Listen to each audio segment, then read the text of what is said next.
There's a lot of ways to increase your speed, and by doing each thing, you can go about getting the gradual improvements in your time and in your speed. Now, one of those things is stroke rate, which we cover in more detail in the Effortless Freestyle program.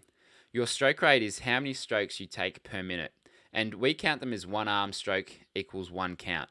And it's a really good thing, especially for distance swimmers, to focus on. And in the program, we teach you how to go about increasing your stroke rate while using no extra effort.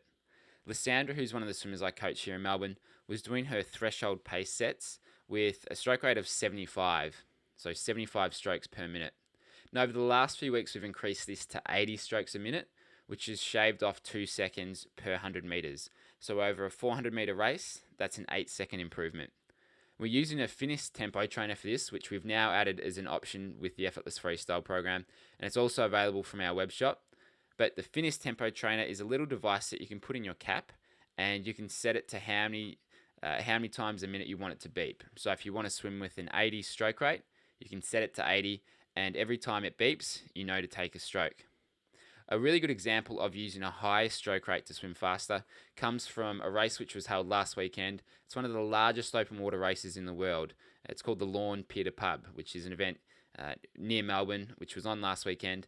And the winner, Sam Shepherd, who's a friend of mine, he had an average stroke rate of 93 for the entire race. And you can see in this video here that he's out the front. His stroke rate is a lot higher than the rest of the field. And having this higher stroke rate, plus having good technique, it allowed him to create a gap in the field and break away from the pack. And at the end of the race, he had a 15-meter lead in the 1.2-kilometer race, which was enough to get him home comfortably. You can see the swimmers behind him have a stroke rate somewhere between 75 and 85 for the majority of them.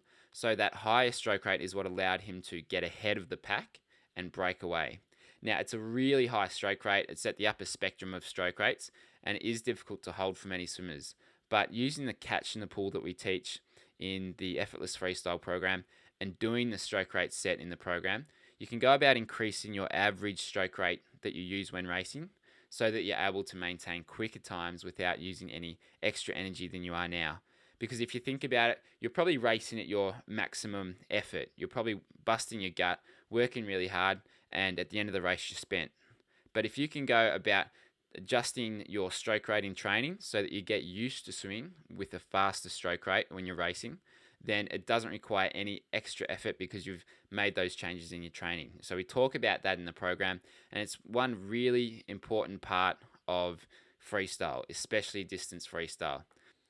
So if you're searching for improvement with your freestyle, there's 3 things which I'd recommend.